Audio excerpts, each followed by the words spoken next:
अक्षरशः उपासमारीची वेळ आली तरी आम्ही तिथे बसूनच राहणार आहोत. आम्ही सरकारकडे हा मोर्चा काढला ना, हा शेवटचा आम्ही निर्णय घेतलेला आहे.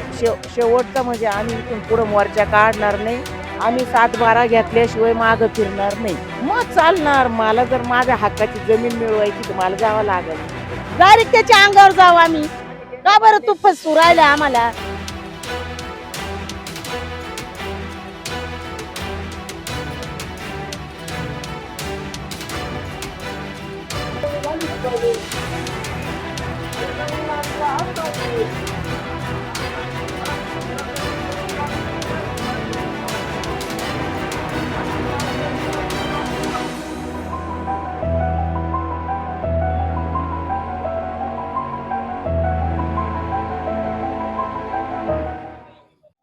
आपण बघू शकता किसान सभेच्या वतीने 4 दिवस झाले ह्या ठिकाणी आंदोलन सुरू आहे. जे आंदोलन सुरू आहे ते ठिय्या आंदोलन होतं. अनेक तालुक्यात ठिय्या आंदोलन करत हा मोर्चा आता दिंडोरी येथून मुंबईकडे रवाना झालेला निघणार आहे आणि हा मुंबईकडे जाऊन विविध मागण्या घेऊन मुंबईकडे जाणार. आपल्याशी बोलण्यासाठी या किसान सभेचे मोर्चाचे जे सर्व आहे जे JP गावित हे आपल्या सोबत आहे. आपण त्यांच्याशी चर्चा करणार आहोत. नमस्कार. मोर्चाच्या मुख्य मागण्या काय आहे? आपण मोर्चाच्या मुख्य मागण्या ज्या आहेत त्याच्यामध्ये 1 नंबरची मागणी जे सुरगाणा, पेठ, त्र्यंबकेश्वर या 3 तालुक्यातून पश्चिमेकडे जाणारं पाणी आहे ते वळवून गोदावरी आणि गिरणा नदीमध्ये टाकून मराठवाडा, खानदेश या परिसराला जे दुष्काळी तालुके आहेत त्यांना हे पाणी मिळालं पाहिजे. दुसरी मागणी जी आहे ती शेतकऱ्यांचे जो पैदा केलेला माल आहे त्याला योग्य किंमत मिळाली पाहिजे. त्याचबरोबर वन जमिनीचा प्रश्न आहे जो अनेक वर्षापासून भिजत पडलेला आहे. कायदा झाला पण त्याची अंमलबजावणी नाही आणि ही अंमलबजावणी करण्यासाठी आम्ही सगळे तिथं चाललेलो आहोत. थोडक्यामध्ये आपण मुंबईला मोर्चा काढला होता त्यावेळेस देखील हेच सरकार होतं. या सरकारला एटीच धरलं होतं आणि सरकारने आपल्याशी बैठक घेऊन अनेक सरकारने सगळ्या मागण्या मान्य केल्या परंतु त्याची अंमलबजावणी मात्र करत नाही. हे फसवं सरकार आहे आणि ह्या वेळेस आम्ही निर्धार केलेला आहे ह्या मागण्या तिथंच आम्हाला कार्यान्वित होण्यासारखं चिन्ह दिसलं तरच आम्ही मागे फिरू. अन्यथा पुढचं उन्हाळी अधिवेशन जे मार्चमध्ये सुरू होतंय ते अधिवेशन सुरू होईपर्यंत आम्ही तिथून उठणार नाही. शेतकऱ्यांच्या प्रश्नाकडे हे सरकार दुर्लक्ष करतं असं वाटतंय का तुम्हाला? आता ते तर तुम्हाला पण माहित आहे. संबंध आज मका खरेदीचा प्रश्न आहे. मका खरेदीचं टार्गेट हे फक्त महाराष्ट्राला 10,000 क्विंटलचं दिलेलं आहे. वास्तविक पाहता मका हा महाराष्ट्रामध्ये शेकडो टन आपले हजारो टन तयार होतोय पण 10,000चा टार्गेट देऊन संबंध शेतकऱ्यांच्या तोंडाला पानं पुसलेले आहेत. तसाच इतर जे काही शेतीचे जे काही पैदास आहे त्याला भाव मिळत नाही. सरकार हमी देत नाही आणि म्हणून शेतकऱ्यांची अत्यंत वाईट अवस्था आहे आणि त्याच्यामध्ये जे प्रश्न आम्ही सरकारपुढे मांडलेले आहेत ते सुटल्याशिवाय आम्ही परत येणार नाही. मागण्या काय आपल्या सांगितलं ना पहिलं, आता परत फिरून तेच. आपण बघू शकतो या ठिकाणी मुंबईकडे निघालेल्या आहे सरकारच्या ज्या विविध मागण्या आहेत त्याकडे लक्ष कसं वेधलं जाईल याकडे शेतकऱ्यांची मागण्या आपल्याशी बोलण्यासाठी येथील परत स्थानिक आंदोलन देखील आहे. काय सांगाल एकंदरीत ज्या मागण्या आहे मुख्य या सरकारच्या दरबारी आपण कशा पद्धतीने मागण्या? अनेक वेळा किसान लॉंग मार्च शेतकरी आंदोलन झाले. तुम्ही बघितलं असेल की लेखी आश्वासनं देऊन सुद्धा हे महाराष्ट्र सरकार आणि या ठिकाणचं नाशिक जिल्ह्याचे जे जिल्हाधिकारी आहेत यांच्याकडे लेखी आश्वासन दिले असताना सुद्धा त्यांच्या दालनात की आम्ही 6 महिन्यात तुमचे जे मागण्या काय असतील नवीन मागण्या काय आम्ही घेतल्या नाही.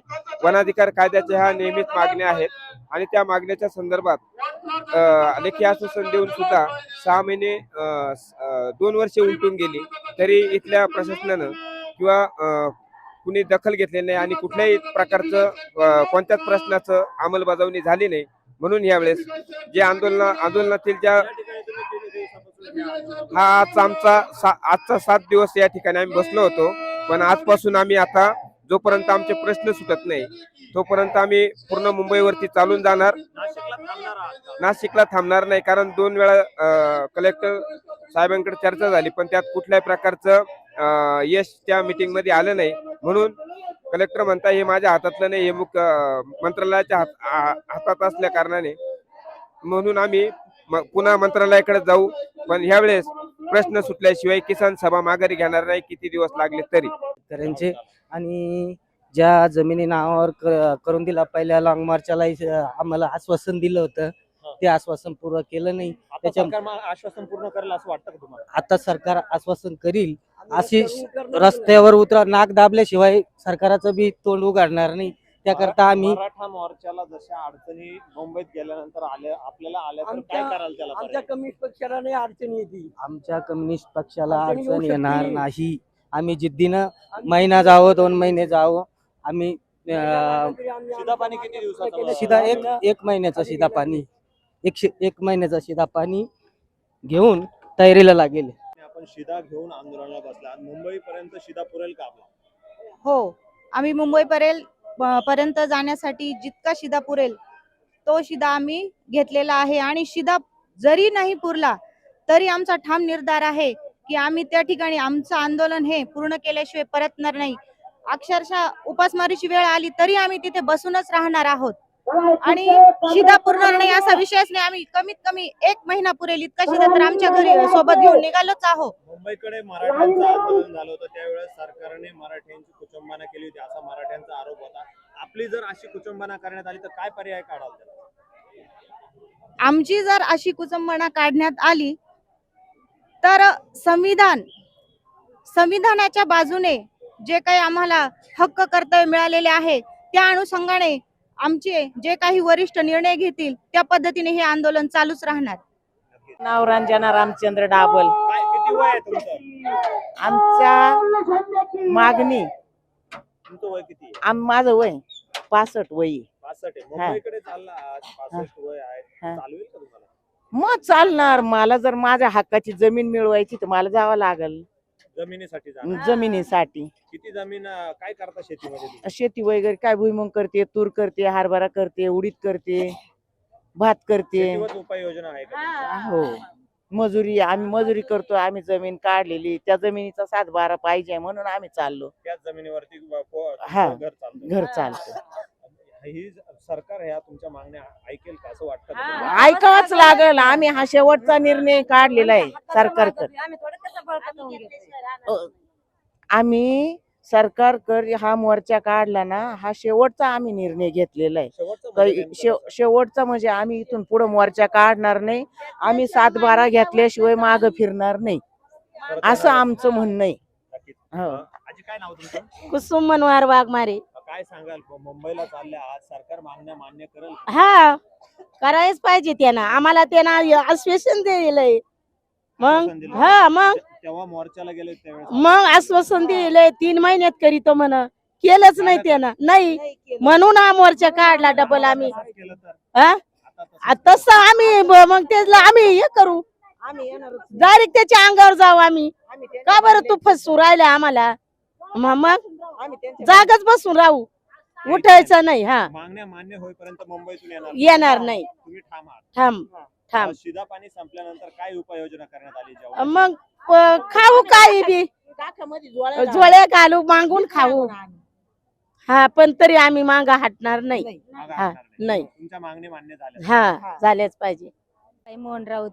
काय मागण्यांसाठी मुंबईला चालल्या? आमच्या मागण्या जवळजवळ भरपूर मागण्या आहेत, त्याच्यासाठी आम्ही मुंबईला चाललोय. कारण आम्ही आता 17 तारखेपासून या दिंडोरीमध्ये वाट पाहिली का आजच आम्हाला निर्णय भेटेल, उद्याच निर्णय भेटेल, परंतु आमच्या मागण्या पूर्ण केलेल्या नाहीये. सरकारने त्याचा काही विचार केलेला नाहीये. तर आता आम्ही हा पायी मोर्चा काढण्याचा प्रयत्न केलाय.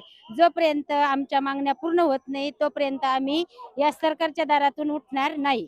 मध्ये तुम्ही 7 दिवस इथं बसले, आता मुंबईकडे निघाले. या अगोदर देखील मुंबईला गेले होते. हे सरकार आपल्या मागण्या लक्षात घेतंय का? या सिरियसली घेतंय का हे सरकार? हे सरकार जे आहे ते वेळ काढूपणा नेतोय.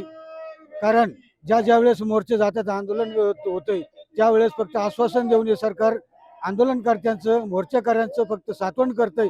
परंतु आश्वासन दिल्यानंतर हे कुठलीही मागणी जी आहे ती पूर्ण करत नाही.